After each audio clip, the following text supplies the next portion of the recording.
Welcome to Mark D. Maker. My name's Mark Taylor, and today we're going to be making a carving knife. I'm going to show you where you can get a really good carving knife blade for $5. A couple pieces of scrap wood, a drill bit, and it's going to be your favorite carving knife. Come on over to the workbench. Let's get started. All right, so let's take a look at this blade. This is known as a Warren clip blade. That's the shape. Warren is the name of the company. By the way, this is a Warren knife. They typically unscrew and they have different tips inside the handle. And they come in all different types. So, and I highly recommend them. They are really good steel. They use good steel for their blades. They come sharp, but if you strop these, ooh, they are really sharp. So the part number for this blade is LW6. It's made by the WarrenCutlery.com. So if you go to WarrenCutlery.com, this one is LW6. Let me show you a different style of blade. Here's another blade that I have, and you can see the difference. This one has this sweep here. This one's straight across. The one with the sweep is LD2. We're going to use the LW6. That's what I carved my sign with. You saw the last video that I did. I used this blade to carve the sign. Was very impressed with it, so we're going to make a knife out of this. We're going to make the handle part. So we're going to use the handle and we're going to use a drill bit. We're going to find a drill bit that fits the hole here. So let me see if I can see what size drill bit this is. 532. And I simply went to my drills and I found one that fits really well. So I will use this drill bit to not only drill the hole, but the shank is going to become the pen. Talk about a perfect fit. So that's going to be holding the knife in place, the blade in place. I think I'll bring it about like that. The pen's going to be in the center, and then I'll carve these. These are just 2 pieces of poplar I got from Big Box Store. A tip when you're cutting these, I did cut these on the chop saw. Wrap a blue tape around it so you see how clean these edges are. They didn't split out at all. You wrap blue tape, tape them together, and then when you cut them, you get no splinters or split out. It's nice and clean. Now first we have to think about the placement of the blade on the wood. Do we want it so it's straight across, or do we want that little gully, that recess there? Different knives have different ways of dealing with it. See, this has a little bit of one here. This is a flex cut. But this knife, anybody remember Rick Boots, wood carver? Had a TV show, and I used to watch him all the time. This one doesn't. This blade comes all the way back. This blade comes all the way back. I even made one out of a Stanley box cutter and a piece of pine. It's glued together with construction adhesive. It's a good little carver. Works really well. This one comes all the way back. So I like that. I like the blade, for me to have the blade available from the time it leaves the stalk all the way to the tip. So I'm gonna bury it in the wood this far. All right, so let's get to work on making the handle. So first thing we're gonna do, safety first, is we're gonna wrap up the blade all the way up to, from the tip of the blade to here. One, to keep us safe, and two, when we go to put epoxy, hold the blade in place inside there, that the epoxy doesn't get on the blade. And this is where you decide where you want it to emerge from the wood. If you want this to be a part of it, then you would put the tape back here. I want the blade to come right out at the blade to come right up to the wood, right up to the handle. There, you can see the line here. And I'll go in with kind of like a little V cut like that. And I'll do this all the way around. And it'll give the blade a little place to kind of seat into.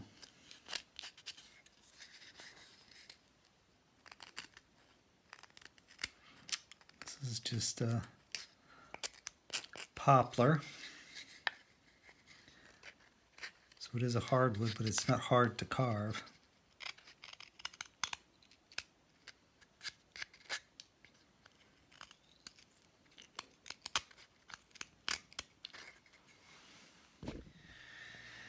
All right, so we've cut out this little space here. So the knife fits in there pretty good. You can see there's a little chip here and a little chip there, and that's okay. This is all going to be an epoxy anyways. But this, it's not quite flush. It's a little bit proud here, and that's fine. I think I will make it absolutely flush before I put it together, so I don't have any rocking or anything like that. So we'll sink this completely flush. I'll be using, a little hand gouge or a hand skew and a X-Acto knife to do it. And once we get that done, we'll be in business. All right, so here we have it down to where it sits flush right across here. And what we're going to do is mark this here so we can drill, and we'll be good to go.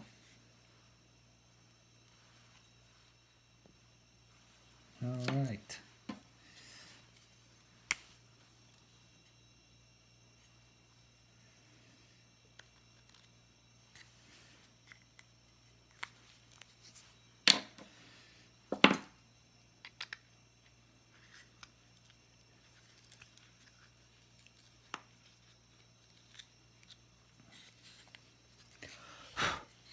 So right there's where we're going to drill.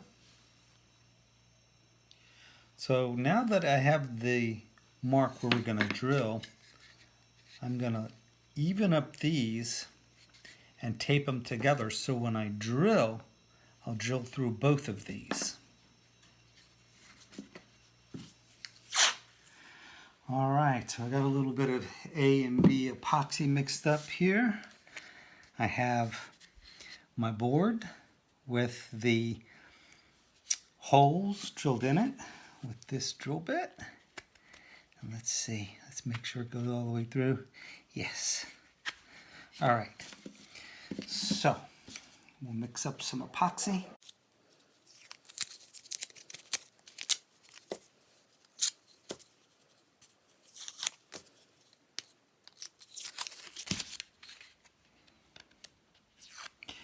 Keep it oriented, so we'll open it like a sandwich.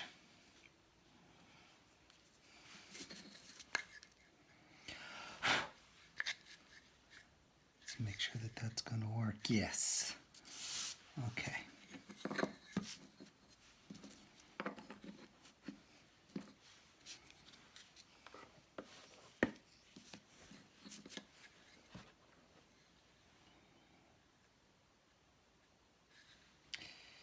Completely fill in there where the knife is going to sit.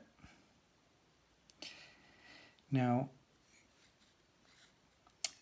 I got kind of small hands, so I will be definitely carving this down to a much smaller size. Some people like bigger knives, but that's the beauty of doing this yourself, because you carve the handle the way you want. And the best way to do it is just a little bit at a time. Use it, feel how it feels. If it feels good, that's awesome. If it's not quite perfect, you do a little bit more. You carve away a little bit more until you get it to where it feels just right. Now we'll put these together. Now on another one that I did, I actually used construction adhesive and clamped it together. And you'd be surprised how strong that one. I made that one out of a box cutter, a Stanley box cutter blade. And it actually came out to be a pretty nice carver too. More like a whittling knife.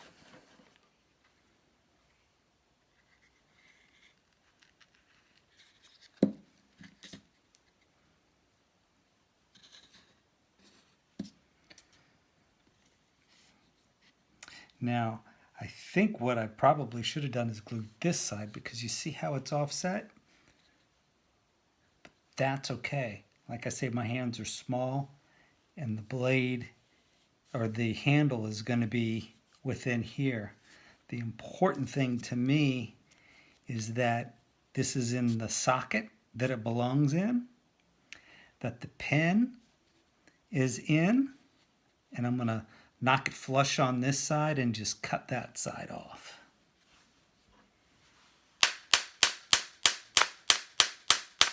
Anybody read the book Adam Savage wrote called Every Tool's a Hammer?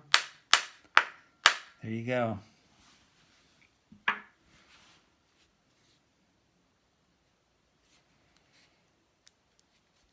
I got it in an audiobook. It was a good book. All right. So now I'm going to go find my clamps. I'm going to level this up so it's straight. And when this dries, we're going to take it to the bandsaw, cut this nice and even, and then go through the process of seeing how it feels in my hand and carving the handle. But it's that easy. Easy, easy, easy. All right, so the epoxy is dried, and to leave something, your mixing stick on top of it so you can see, all right, that that's really adhered. I know that glue is dry. All right, so what I'm gonna do is just take a quick finger measurement here, come down this side. I will be cutting that off.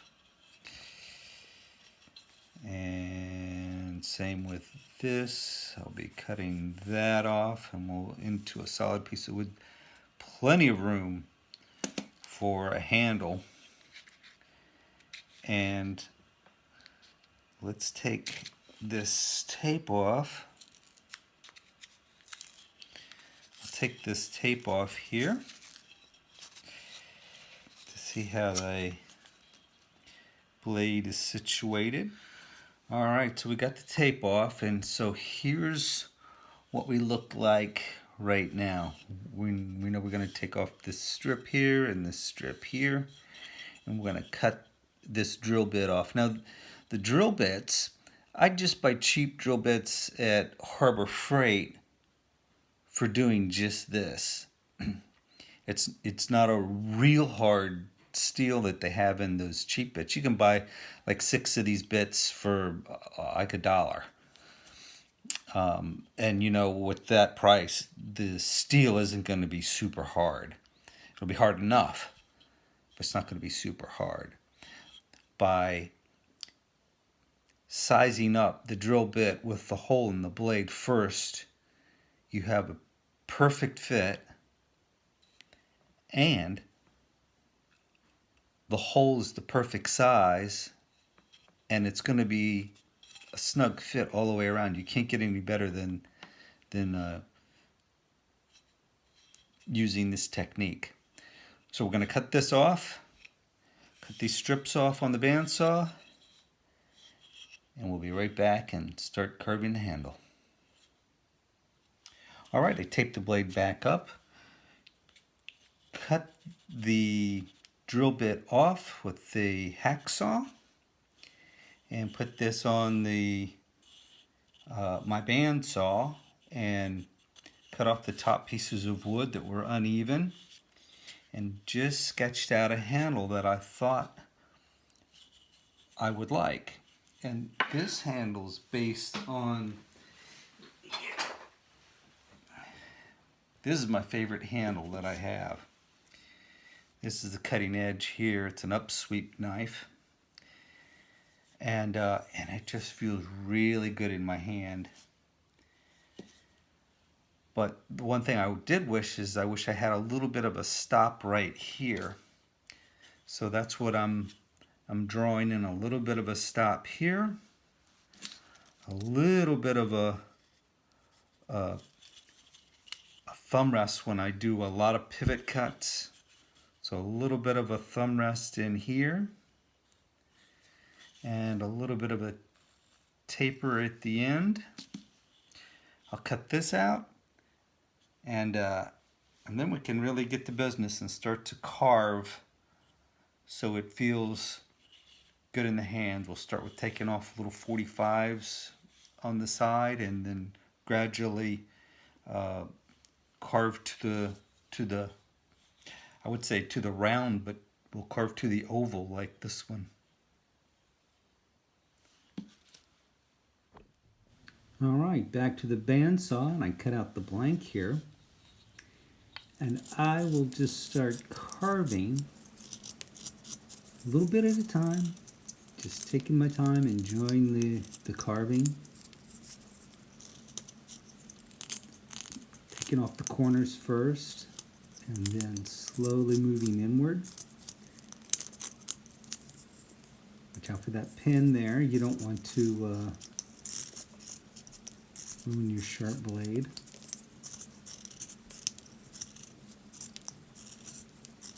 And in my mind, this part right up here where the thumb rest is, I'm thinking the most critical for comfort.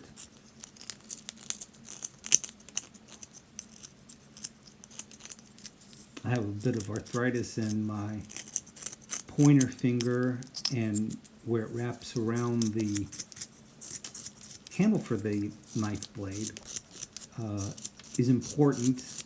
You know, if I get tired, that's the first place it's going to start bothering me. It'll start to ache a little bit, and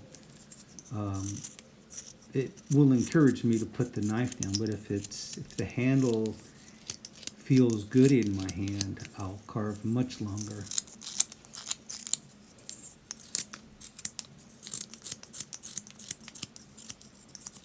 Just being careful not to take off too much in any one area.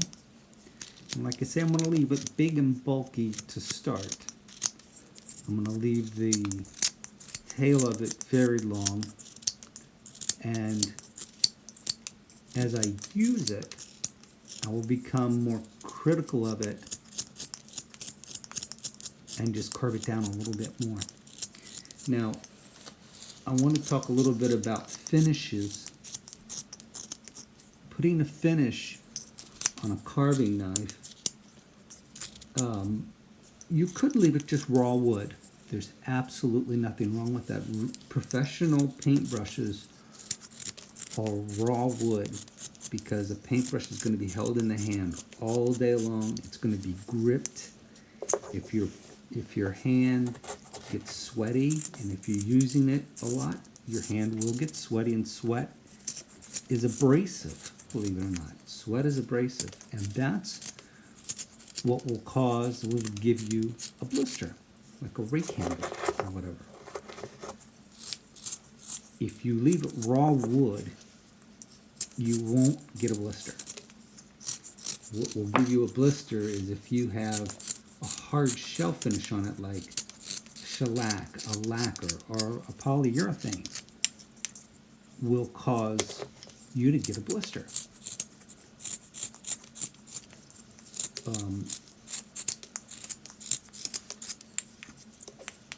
I would suggest using an oil base finish, like a boiled linseed oil.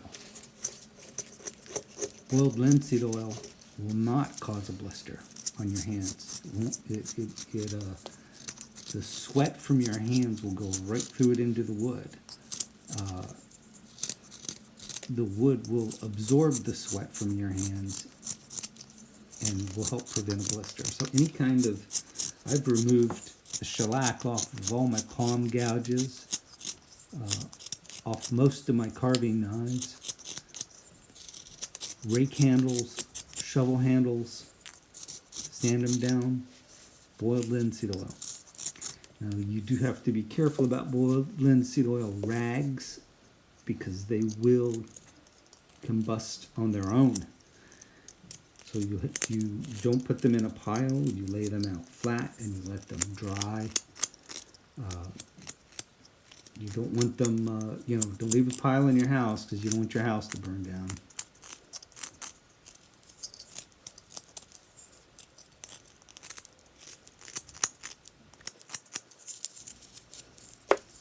Alright, so this is actually feeling really good in my hand.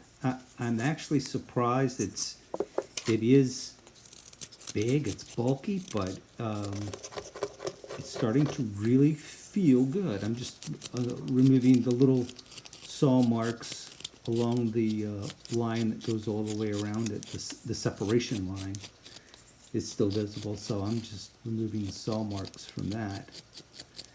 But at this point, it's feeling pretty comfortable in my hand. I'm surprised it being so big. It feels comfortable, but it really does feel nice. So I'm going to go sand this down, put a little boiled linseed oil on it, and we'll have a look, and there it is. It's a big handle. It's a big hunker of a handle, but it feels really good in my hand. As I was sanding it, I really surprised myself, and I'm very, very pleased with it at this point. I'll see how it feels after I've been carving for, let's say, 15 to 30 minutes of carving. I'll see exactly how it feels and if I need to take any more off anywhere else.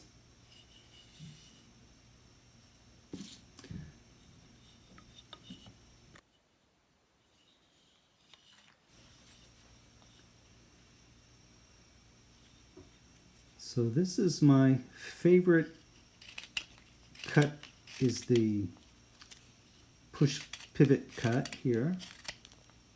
And it feels good in my hand with this cut. I use this the most, and I'm really liking it. So what I will do in the upcoming video is work on the bevel of this blade. We'll take it down and make it one flat surface from the edge all the way to the back of the blade. And then it'll be specifically for softwoods. Please like, share, subscribe, and I'll see you next time.